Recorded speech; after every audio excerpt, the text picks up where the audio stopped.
Welcome to Philosophy of Value Workshops number 37 of Series 7. The question for today is, can self-value moderate our intolerance of injustice, insult and idiocy? Now my basic questions are about human existence as consciousness and problems of life in terms of value. In response, I'm advancing the principle of the will to value in pursuit of a certain sufficiency of value. In recent weeks, we have been discussing these principles in relation to criteria of value, the will to power, the will to truth, life, death, and other people.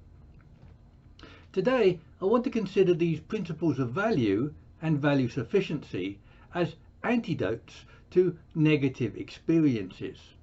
That is, negative experiences like guilt, resentment, or intolerance to insult, offence, or emotional hurt. And that our attitudes towards such experiences can be either ameliorated or exacerbated by them. Attitudes are based on deep-seated values animating certain dispositions to respond or act in particular ways. This relation between attitudes and values raises the significance of values sufficiency. That is, whether the principle of value sufficiency can ameliorate such negative experiences. To facilitate this question, attitudes can be simplistically classified as either positive, negative, or neutral. But as indicated, attitudes to various aspects of life are a good deal more complex than that. For example, there's a common story that elaborates on these three attitudes.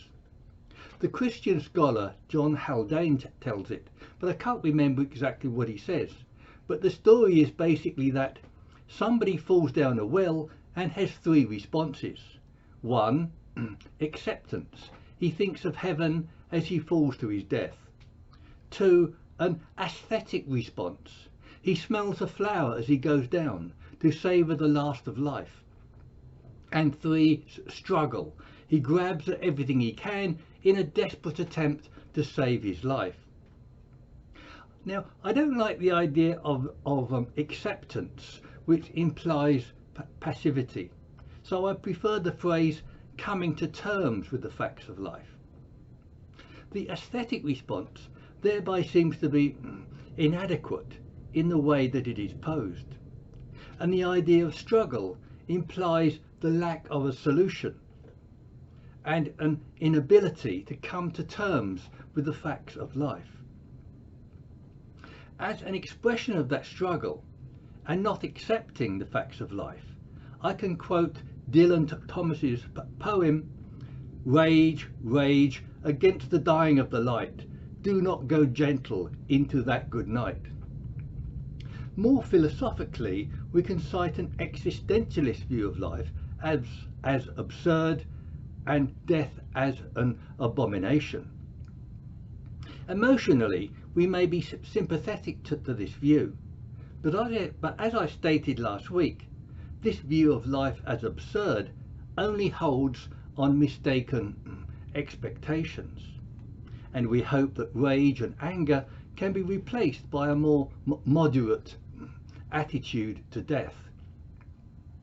A moderate attitude of neutrality or acceptance might be thought to be well represented by Stoic indifference. But one criticism of Stoic indifference is that it fails to engage with life, or even with one's own life, and that such a lack of engagement with immediate experience is a form of negativity. That is, Stoic indifference denies or fails to deal with problems rather than resolve them.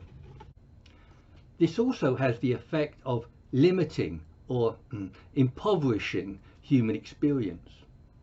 It's significant here that the Stoics' crowning virtue is wisdom rather than Aristotle's magnanimity. In my view, magnanimity can embrace vicissitudes out of greatness of soul, as Aristotle called it. I've previously drawn parallels between magnanimity, greatness of soul, and value sufficiency.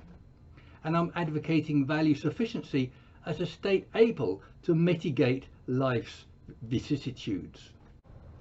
I will just reiterate a couple of qualifications of the notion of value sufficiency. It isn't a maximization or a quantification of value, but it's a quality determined by absence and refinement. Yet to illustrate these attitudes, I think that they can be highlighted in relation to other people. And in this way, two aspects of hurt, offence or injury can be differentiated.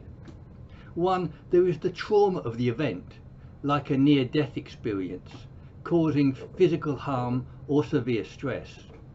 These require long periods of physical and psychological recuperation.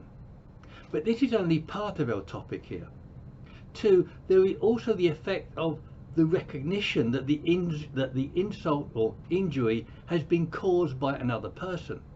Note that an injury caused by an animal lacks this effect. We don't seek revenge on a dog. The significance of other people in such events is well known and documented. Such examples are social esteem, social endorsement, honour, shame and guilt. To this point, Jean-Jacques Rousseau tells us that the nature of things does not madden us, only ill will does that. So different attitudes to anonymity, animals and people enliven the issue of how our attitudes affect our responses.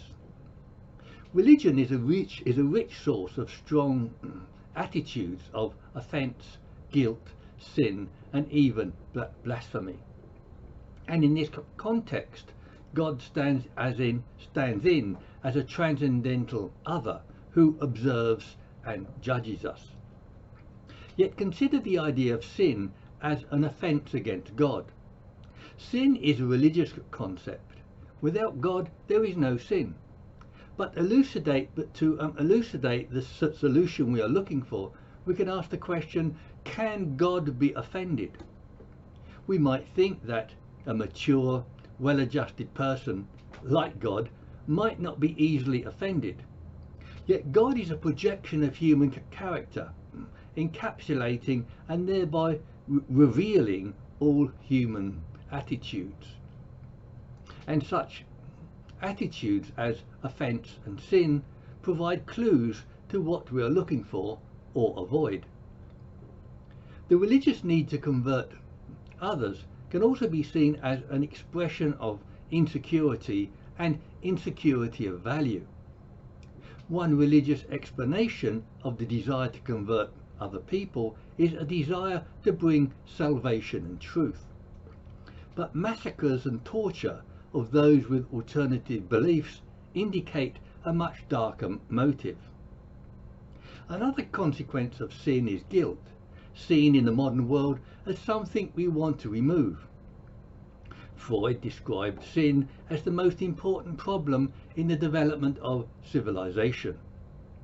For Freud, guilt arises from fear of authority, of society, of religion, the superego, and of conscience. He defines guilt more precisely as a fear of loss of love, which is the antithesis of authentic love. Freud's guilt as a fear of loss of life is antithetical to the self-esteem of sufficient value. Guilt as a fear of loss of love would then be resolved by authentic love and value. Yet religion both induces guilt and attempts to resolve it, for example in the idea of original sin and in ritual forgiveness. The Old Testament prescribes a ritual scapegoat, and the New Testament offers a God-man of real capability. Christopher Hitchens ridicules this idea that we are created to be sick and commanded to be well. Yet guilt can either be gratuitously induced by religion or by recognition of one's truly heinous behaviour. Guilt isn't just falling short of our ideals, but involves self-blame that incurs self-denigration. The psychologist Ruth Benedict similarly claimed that guilt feelings arise from violations of one's own internal values. We might further argue that if we live well, we have no need to blame or denigrate ourselves or feel guilt. But guilt can arise inappropriately by association, indicating a need for an effective theory of value.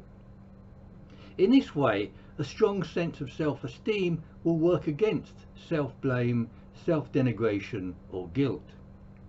This is my point, that a sufficiency of value will mitigate these negative attitudes. Yet before discussing the largely religious notion of forgiveness as a response to guilt, I want to discuss the related idea of intolerance. Consider again the above noted traditional intolerance of religions about other beliefs. There are often doctrinal reasons for this. For example, the idea of salvation through only one religion. But we should also consider insecurity, lack of self-esteem, and a need of divine endorsement. Intolerance, extreme beliefs, and fanaticism seem to indicate a lack of love or self-esteem. The reverse condition of tolerance implies magnanimity, self-confidence, and a secure sense of self-value. Tolerance also implies an open attitude towards both contrary beliefs and supporting ideologies. And we might justifiably be suspicious of religious beliefs being used as supporting ideologies. Hence, for example, Bonhoeffer's idea of religionless Christianity and Derrida's religion without religion. Another example is Bishop Holloway's preference for spirituality rather than religion. I previously discussed this question of whether supporting belief structures can be self-indulgent. This is certainly the position of existentialism. Sartre, for example, denigrates the spirit of seriousness in taking subjective values as objective supports. And Heidegger disdains both concernful solicitude and endorsement by the they, as he calls it. We can then consider intolerance as intolerance of ideas which contradicts one's own views or beliefs. This is explicable as insecurity of one's beliefs and emotional insecurity in needing secure beliefs. We might again explain emotional insecurity as a lack of value or even self-indulgence. On this account, the resolution of intolerance isn't tolerance. A more positive response is required. Tolerance of others may be insufficient and may require acceptance or affirmation, like coming to terms with something, forgiveness, love, or affirmation of the person.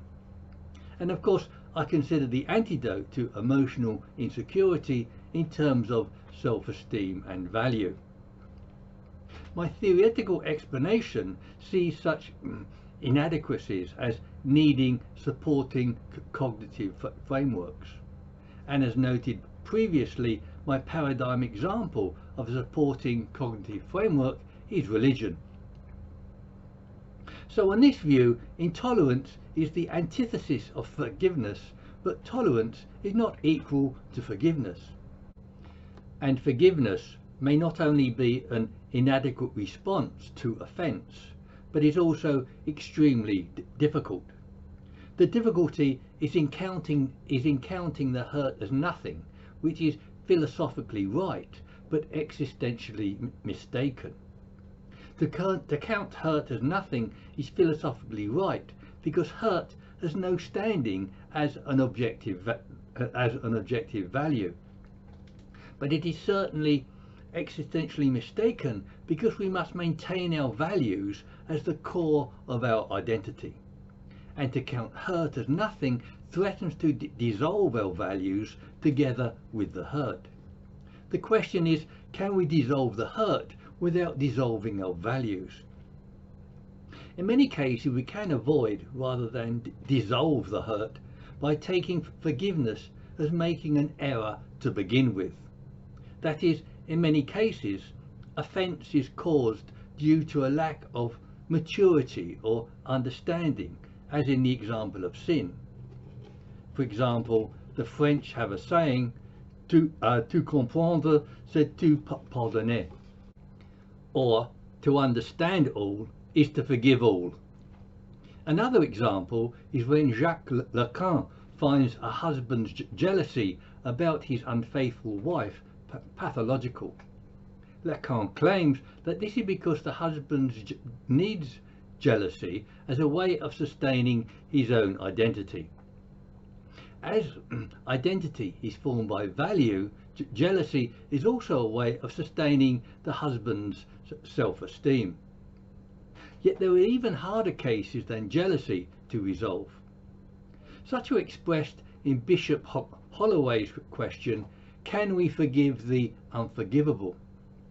Holloway gives the example of an innocent child who is senselessly murdered. Holloway's view is that forgiveness is so hard that magnanimity and generosity may have to do as substitutes. Jacques Derrida underlines the point in saying that there is only forgiveness where there is the unforgivable. So I want to unpack the idea of forgiveness by reiterating two earlier noted aspects of a heinous action.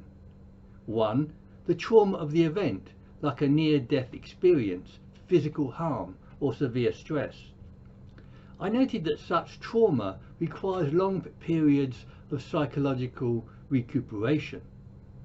We can set aside this problem for the moment.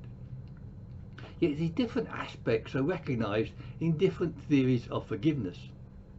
For example, Ernesto Garcia advances a virtue model of forgiveness to counter the limitations of traditional accounts.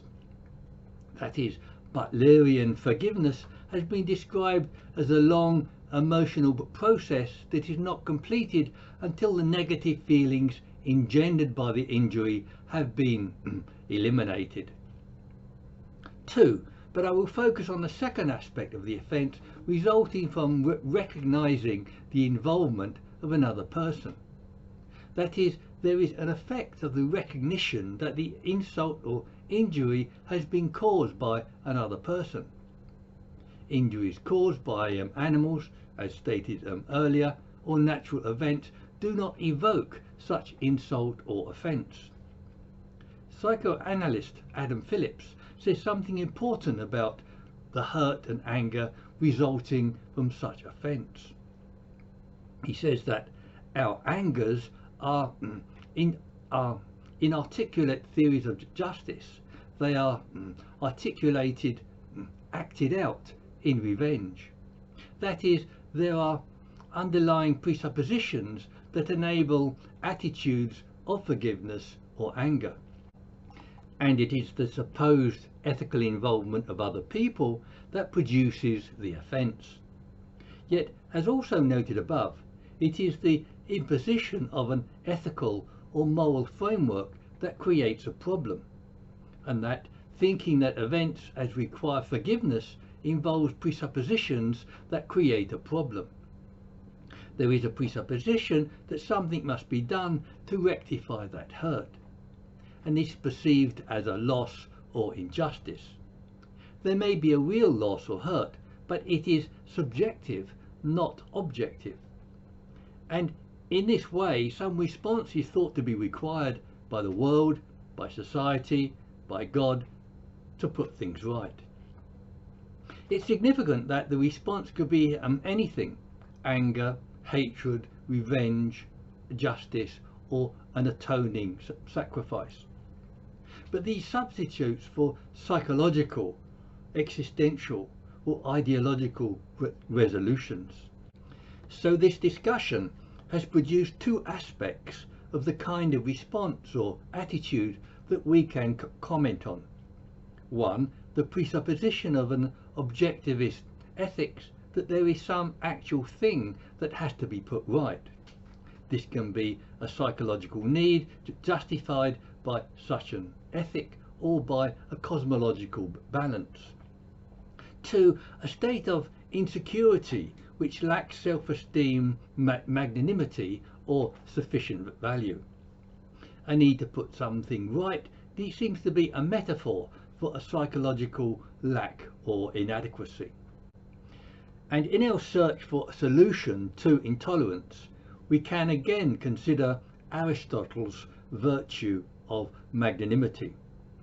Magnanimity, or greatness of soul, as a sense of pride and self-worth, was Aristotle's crowning virtue.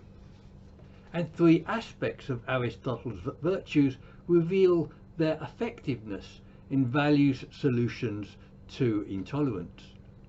One, virtue as greatness of soul and magnanimity are ethical states that imply value.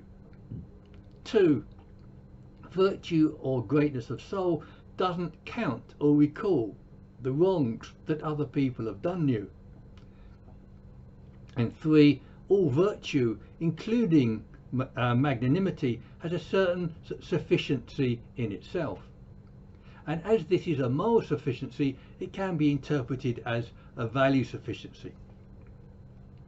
To reinforce this interpretation, I previously compared virtue theory with my own value theory of ethics. Both these theories claim very similar kinds of sufficiencies of value. To extend this analysis, we can compare sufficiencies of value and Aristotle's greatness of soul with Nietzsche's spirit of nobility. For Nietzsche, the noble soul has reverence for itself.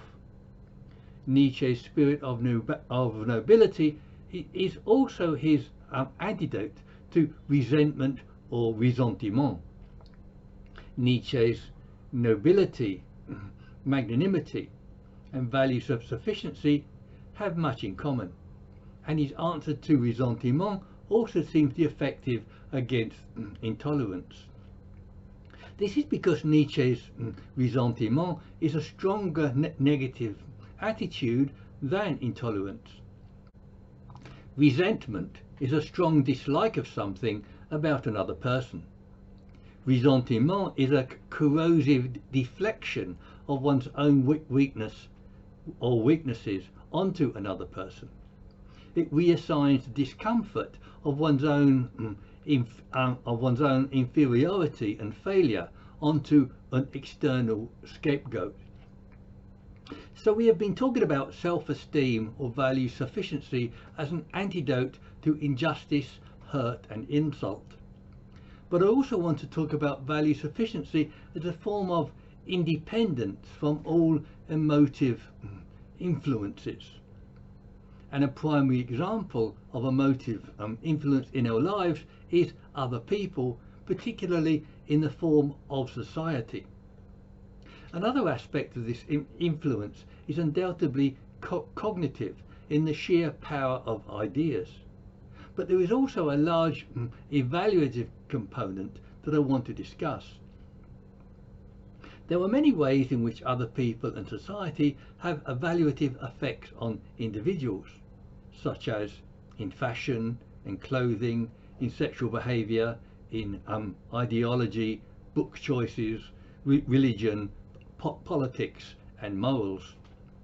Yet we only need to look at choices historically and geographically to observe these influences. My general thesis is that increasing self-esteem and value sufficiency increases freedom from such influences.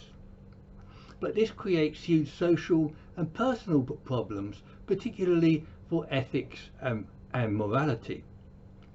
This is because practical ethics is largely determined by social influence rather than by reason.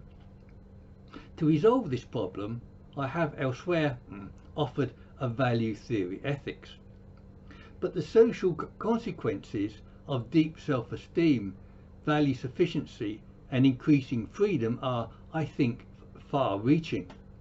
We would see a society in which people acted on their own motives rather than the motives of others.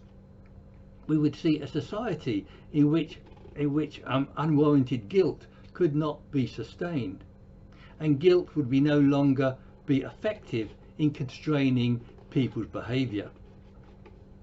Attitudes to social endorsement would also be transformed from avarice to disinterest. That is, we would be indifferent to fame, popularity and social endorsement rather than seek such things. And individuals would be more free to instantiate meaning and purpose in their lives. As Nietzsche put it, the child, the spirit, now wills its own will. In conclusion, I've wanted to show how a sufficiency of value can change attitudes to different challenges. These challenges took the forms of personal hurt, guilt and forgiveness, as well as intolerance. I try to distinguish three aspects of intolerance of justice, insult and hurt. 1. The psychological hurt and distress that must be worked through like a physiological event. 2. A mistaken objectification of the event that should be dissolved by understanding and subjectivity. And 3. An attitude of insecurity that should be replaced by self-esteem and magnanimity. So several different kinds of account were noted as philosophical, existentialist and psychological solutions. On a psychological or virtue model, solutions need to be worked through. On a philosophical model, the recognition of ethical subjectivity brings immediate resolution. But people aren't creatures of pure reason and need to account for irrational elements. For example, Hubert Dreyfus cites the problem of how some existentialists assign meaning to things without restraint. He criticizes Kantian, Nietzschean and Sartrean autonomy that seeks to impose itself upon the world. Dreyfus regards this as ultimately an unlivable, indiscriminate and obtuse response to life. Conversely, the meaning of events cannot be either accepted as simply given or chosen as pure acts of will. Events must be taken on board, yet reinterpreted and moulded to our own needs and preferences. Amongst these are our experiences of injustice, insult and hurt that we must reinterpret. And the reinterpretation of negative values or disvalues is the topic for next week. So let me have your criticisms or comments at the meeting or on websites like Zoom or meetup.com.